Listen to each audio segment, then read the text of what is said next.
Юрий Куклачев – это совершенно особенный артист, карьерный путь которого по-своему уникален.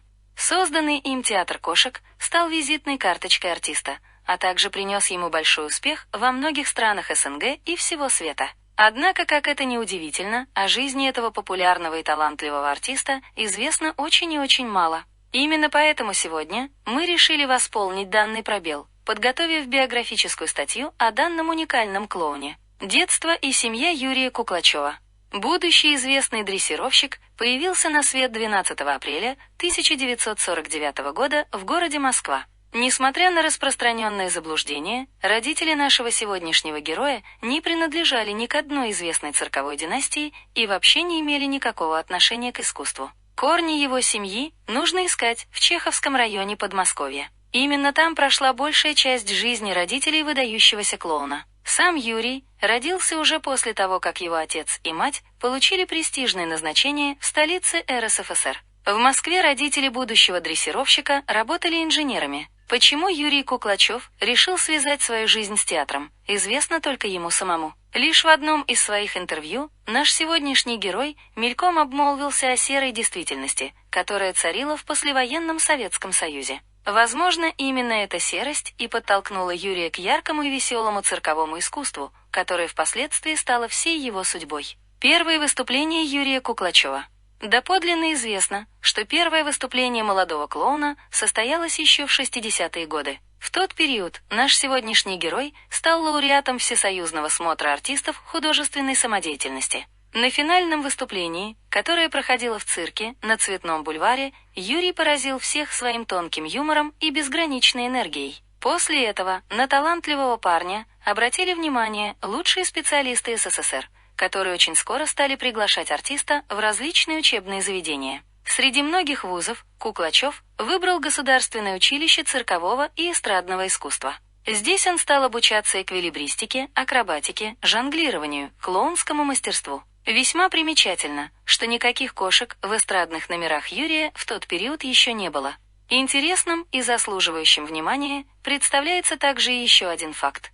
После окончания ГУЦЕИ Куклачев получил также еще одно образование в Государственном институте театрального искусства. Таким образом, в настоящее время наш сегодняшний герой может похвастаться не только дипломом артиста, но и дипломом театрального критика. Юрий Куклачев в цирке «Кошки, кошки, кошки». В 1971 году, после получения необходимого образования, наш сегодняшний герой начал выступать в Союзгосцирке. Именно в этот период фирменной фишкой Юрия Куклачева стало использование в своих представлениях дрессированных кошек. Впоследствии именно эти животные и принесли артисту международный успех. В середине 70-х годов популярность артиста стала возрастать невиданной быстротой. Его выступления, в которых были задействованы дрессированные кошки, собирали зрителей со всей Москвы. Впоследствии концерты Юрия Куклачева начались и в других крупнейших городах Советского Союза. Клоуны и его театр кошек показывали по телевизору, привозили на встречи высокопоставленных иностранных чиновников. И наш сегодняшний герой со своими подопечными всегда показывал высокий класс. Таким образом, уже в 1976-1977 годах Юрий Куклачев стал обладателем канадской золотой короны клоунов,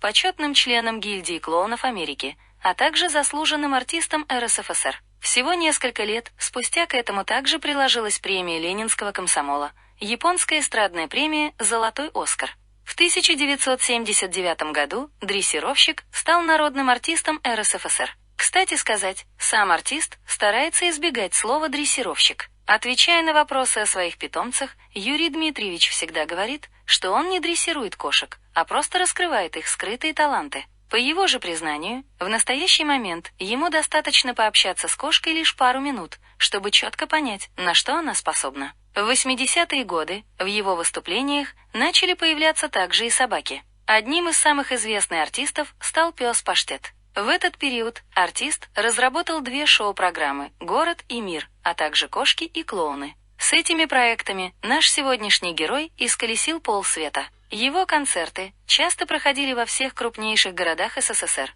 а также с успехом проводились в Румынии, США, Канаде, Японии, Германии, Аргентине, Уругвае, Франции, Израиле, Бельгии, Италии, а также многих других государствах планеты.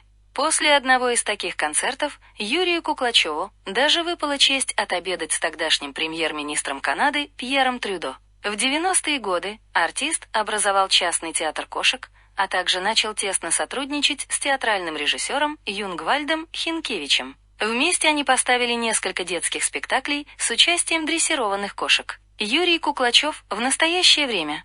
В 2000-е годы популярность клоуна и его театра стала медленно идти на спад. Количество публикаций, посвященных его персоне, стало поступательно сокращаться. Интерес к выступлениям кошачьего театра также стал падать. Несмотря на это, в настоящее время Куклачев все так же продолжает выступать на сцене вместе со своими кошками. Кроме того, под его началом создан особый проект Международная ассоциация «Школа доброты», которая часто проводит выступления и показывает спектакли в школах, детских садах и прочих учреждениях. В 2011 и 2012 годах данная образовательная программа принесла артисту звание почетного профессора Московского, а также Белорусского университетов культуры и искусств МГУКи и БГУКи. Личная жизнь Юрия Куклачева.